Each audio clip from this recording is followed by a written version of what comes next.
It's Britain's largest renewables plant, but contrary to what you might expect, it's not a wind or solar farm, nor a hydroelectric dam. Originally built as a coal-fired power plant, Drax Power Station in Yorkshire has seen significant transformation over the past 2 decades, and now holds the title as the largest biomass power plant in the world. However, beneath the surface of its green credentials lies a complex web of environmental controversies that would lead some to suggest it does more harm than good.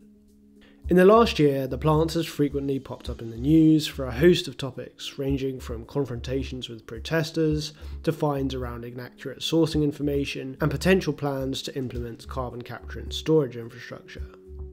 The question it seems to pose then is, how green is the UK's biggest green energy producer really? Drax Power Station was commissioned in 1974 and was initially designed to be the most efficient coal-fired power plant in the UK. At its peak, it burns 36,000 tonnes of coal daily, supplying around 7% of the UK's electricity. The power station was hailed for its technological advancements, including flue gas desulfurization equipment, which helped reduce sulfur dioxide emissions by up to 90%. However, the environmental cost of coal-fired power, particularly in terms of its emissions, led to increasing pressure on the UK government to reduce its reliance on coal. And in response, Drax began a major shift in 2012, converting 4 of its 6 generating units to burn biomass, specifically wood pellets, instead of coal. It's a transition that was part of a broader strategy to reduce the UK's greenhouse gas emissions and meet its renewable energy targets. These conversions aren't quite as simple as they sound though. Whilst biomass in the form of wood pellets is a solid fuel like coal, it has a much higher moisture content and a much lower energy content, requiring significant alterations to the biomass handling systems and the boiler infrastructure itself. The main problem with biomass combustion is ash. Biomass produces more ash than coal, leading to increased ash buildup known as fouling on the boiler tubing, reducing efficiency as heat transfer becomes less effective.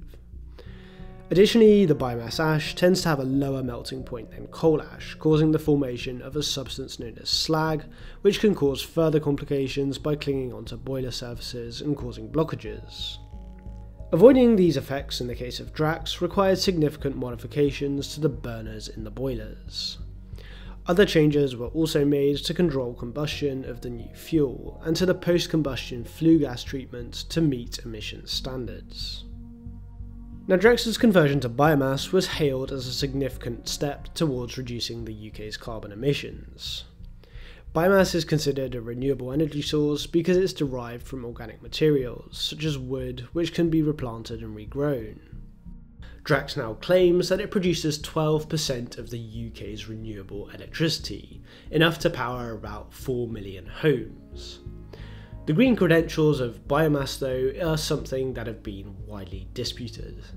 The EU and UK emissions trading systems, or ETS, do not mandate wood-burning power plants to disclose their emissions.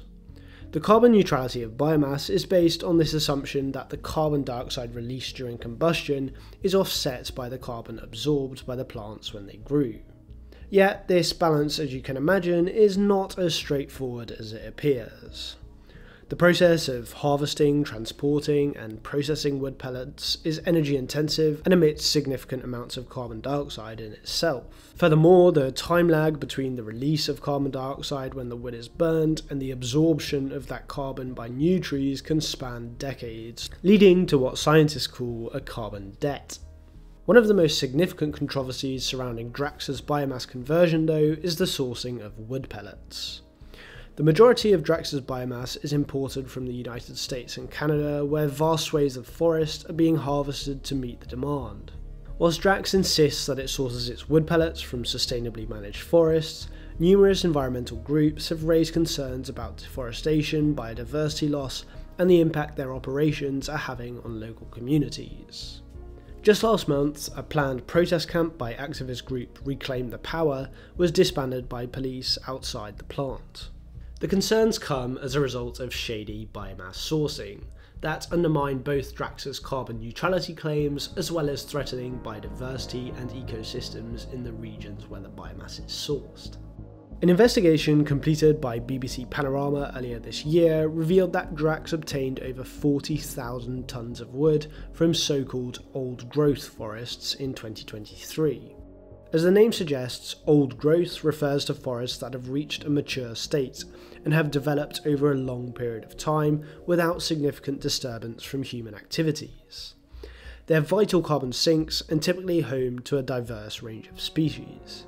The logging of these forests for biomass is therefore unsustainable from both an ecological point of view as well as the carbon balance, since new growth forest may never be able to capture as much carbon as the original. At the end of August this year, the company was also fined £25 million after the energy regulator determined that it had provided inaccurate data regarding the sourcing of its wood pellets. There was, however, no evidence of biomass being unsustainably sourced, and this seemed to be purely technical in nature. And with all the environmental concerns also come a host of ethical concerns. In the southeastern United States, for example, low-income communities have reported negative impacts from the expansion of wood pellet mills, including increased air pollution, noise, and a decline in quality of life. In the UK, Drax receives substantial subsidies under the Renewable Obligation Scheme, which aims to support the development of renewable energy. This amounts to over £7 billion of bill payer surcharges since 2012. And last year alone, the company received over £500 million. These subsidies have been a point of contention though, with critics arguing that they distort the energy market and provide a lifeline to a form of energy that in their opinion is neither truly renewable nor sustainable.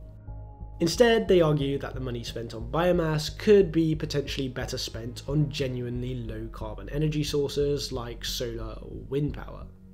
As the UK continues to transition towards a low-carbon economy, the role of Drax Power Station remains contentious.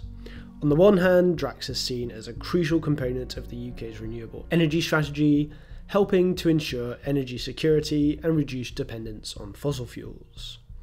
On the other hand though, the environmental and ethical concerns associated with biomass raise serious questions about its long-term sustainability.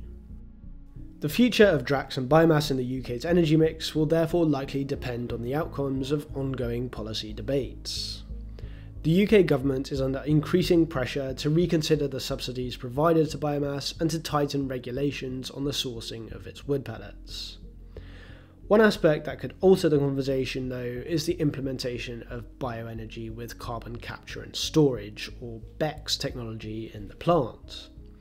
BECCS is something that often appears in net zero literature as a strategy for actively reducing carbon dioxide levels in the atmosphere.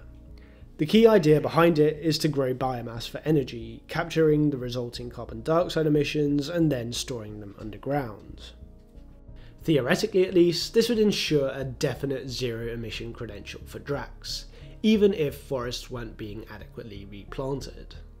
In January of 2024, the UK government approved a key planning application allowing Drax to retrofit 2 of its existing biomass units with carbon capture and storage technology.